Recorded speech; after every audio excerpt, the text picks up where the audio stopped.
Order! Order!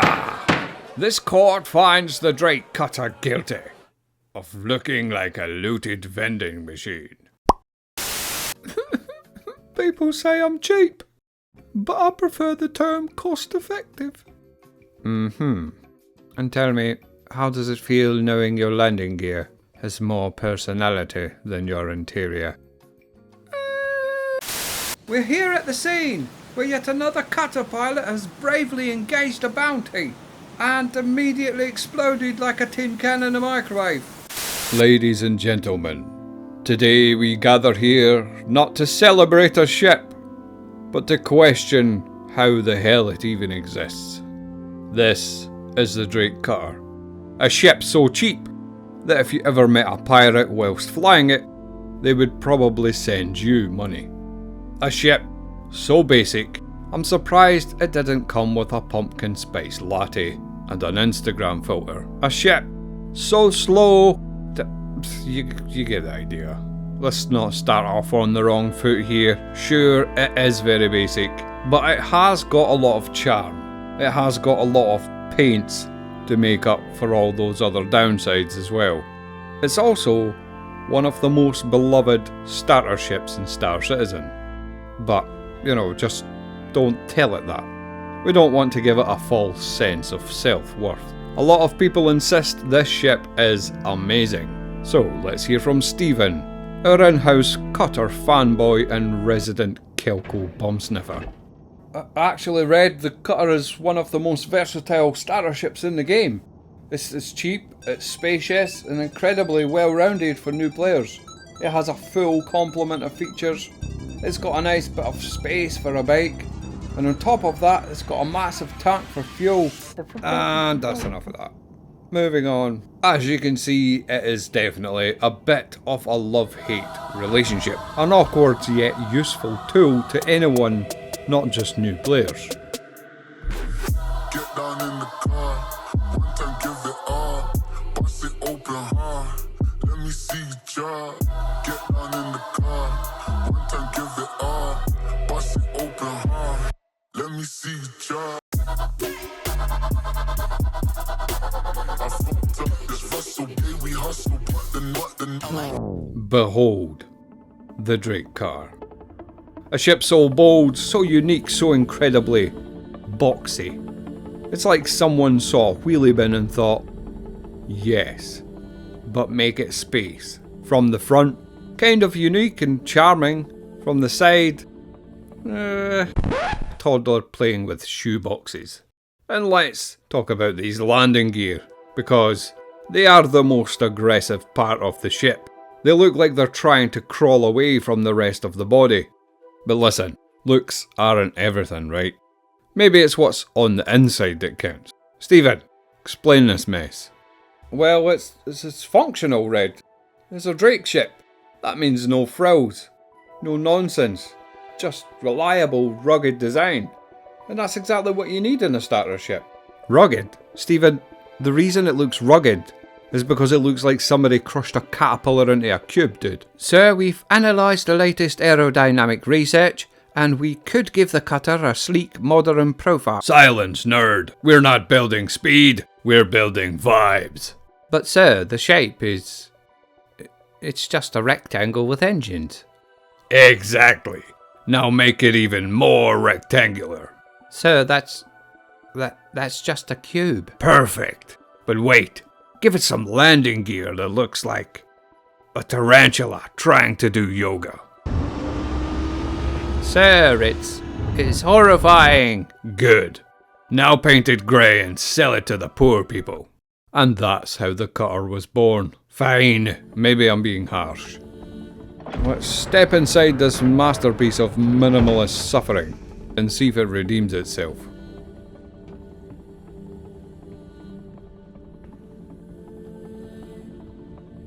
First impressions? Well, it's cosy. It's rather surprising how much stuff they've managed to squeeze in here. Bathroom, bed, 2 SCU of cargo space. It's not actually half bad. It's practically luxurious compared to that cupboard you're used to, Stephen. I reckon we could get both of us in here at a push, Red. Oh yeah, for sure. how to live in a double-decker dumpster without dying of depression. But that's the beauty of it, Red. It's everything you need, all in one compact space. Bed, storage, massive jump range, weapon locker. It's efficient. Stephen, that bed looks like it was borrowed from a prison cell, dude. This isn't a ship. It's a coffin with a freaking quantum drive. Oh, it's got a cupboard. Pretty spacious as well. We found your new room, Stephen. Not gonna lie though, I'm actually, pretty impressed. For the price, this is not bad. And the components can be accessed as well, which is always a bonus. What's the jump range on this thing? It's 2.2 SCU of QT fuel, which is really decent for a starter ship. The best, I think. You can put a really fast drive on there and still make it across Pyro. And what's the stock component situation? Not much to speak of really. One size, one shield, cooler and power plant, all civilian. B on the shield, D on the cooler, C on the power plant. Ah, the usual Drake, just enough to keep you airborne approach. The QT drive is pretty decent though. Competition size 1, grade B, Foxfire. I mean, it's still about half as fast as the fastest drive, but could have been worse. A token gesture at best, Stephen. Right, let's see this cockpit then. Maybe that's where redemption lies.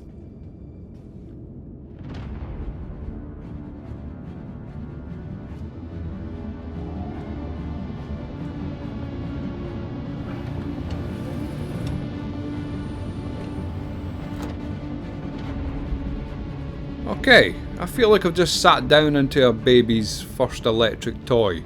Like if I mash these buttons, I wouldn't be surprised if it makes farm animal noises. Which, to be fair, honestly feels pretty on brand for your average Drake owner. The visibility is pretty decent though, Red. Everything front and centre.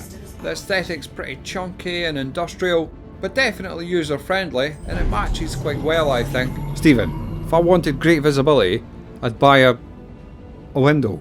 I need speed. I need firepower. I need anything that doesn't feel like I'm driving the freaking Amazon van of broken dreams, dude.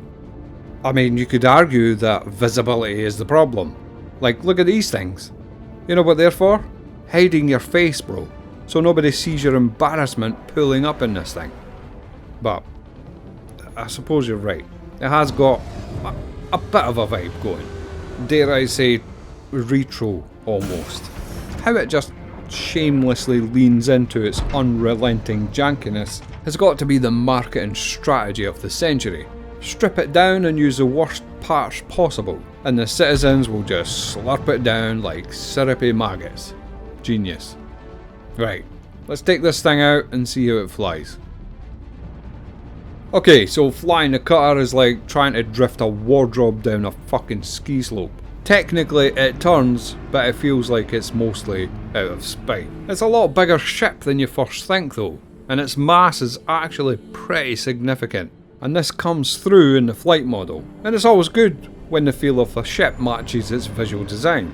If this thing was as nippy as a light fighter, it wouldn't make sense. I'm looking at you, Avenger Titan. I'm writing issue councils about you, dude. Every single day. Unfortunately, that means the cutter is definitely very near the bottom of its class for combat speed, nav speed, pitch, yaw, roll, just all the speeds basically. And although the thrusters look the part, they feel like they are powered by regret and sadness. But it's all good, we can't always be the best at everything, right? And we're going into combat next, so, you know, what could possibly go wrong? Okay, so Drake has pretty reasonably catered to the shoot first, ask questions never crowd. And you could absolutely kill things with this ship, if they died of laughing. Stephen, this is where you would normally jump in, dude, and provide some counterpoints. Stephen? Okay, that's not a good sign. Stephen basically treats this ship as his emotional support brick. It's completely non-violent. I mean, it has got 2 size 2 weapons, and it would pretty easily do the first couple of tiers of PvP bounties no problem. Maybe even more. And what's even more absolutely spaceballs is that the health pool on this thing is massive. Like, bigger than a lot of ships you wouldn't think. all of the Hornets, the Defender, the Nomad, most of the Sabres and stuff. It's actually pretty nuts how solid a little ship this is. But even with all of that, it's still about as threatening as a soggy noodle. That's because it's meant for self-defense, not full-blown engagement. I mean, sure, but my main defensive strategy seems to be eating missiles with my face. I'm basically a mild inconvenience to this guy, which is fine, let's face it. Great jump range, decent tankiness, cosy little motorhome, can't fight to save itself. It balances out, right? So what else can it do? Well, it's pretty low signature. Even compared to something like a 100i, this thing is actually better. Fast claim time. If it explodes, and it will explode, you're back in action before your tears have time to dry. That is kinda cool. Yeah, Stephen, and so is a rash that clears up quickly. Doesn't mean I want one, dude. On top of that, you can get a pulse in here. Great for running bunkers or stealthing in behind enemy lines. Get a store-all box in here and it's a loot goblin stream. Bed logging for server hopping to find new crates around the wreck sites. Basically, it's the perfect starter ship if you don't like combat, or if you're looking for an upgrade from, say, a rock. That is a nice boulder. The Rambler is the cutter version that has the biggest jump range and more creature comforts than the other variants. Great if you enjoy exploring and just doing little odd jobs around the place. It's got a bigger internal storage as well, and it only costs 740k. And the paints are abundant, giving you a nice bonus of personalisation to your ship builds. I personally might have a few. I'm not obsessive or that. It's not like my web hanger is 95% paints or anything. You know, the web hanger without a paints tab. Release the evil. Yeah, I might have a problem. Anyway, after rigorous testing, meaning I flew it for 10 minutes, got bullied in a dogfight, and briefly considered ejecting myself into the sun. What is my final verdict on the Drake Cutter? 10 out of 10, defo a ship. Pros and cons. Well, it's cheap, because, you know, poverty is a lifestyle apparently. It's spacious. If you're a minimalist or a hostage, it's easier to fly than bread. It's also immune to piracy, like completely immune. Cons. It's slow, like it's carrying the weight of Stephen's emotional baggage. Weak firepower. If you could tickle the cargo out of a ship, no one would be laughing about this. It looks like it was designed by an AI that was only trained on two-wheeled shopping trolleys. It is perfect for new players though. It's a great ship to start with. It has everything you need. Stephen, you don't have to pretend anymore. The cutter can't hear you, dude. It's in a better place now.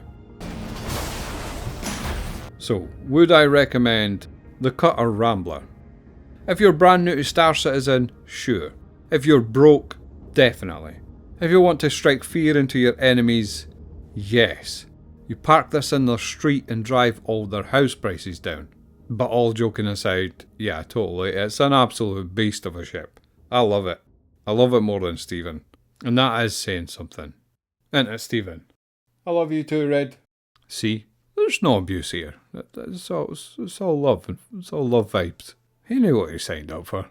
Anyway, before I incriminate myself, that was a very short, pointless review of the Cutter Rambler. I hope you enjoyed that. Thank you for watching Ship Happens. We'll do another Sunday roast sometime soon. I'd like to give a big thank you to my channel members. If you know anyone looking to get into Star Citizen, you know what to do. Send them these codes, get these guys a free ship. That's the deal. And you will have my eternal gratitude. I really hope to see you again sometime. 07 guys.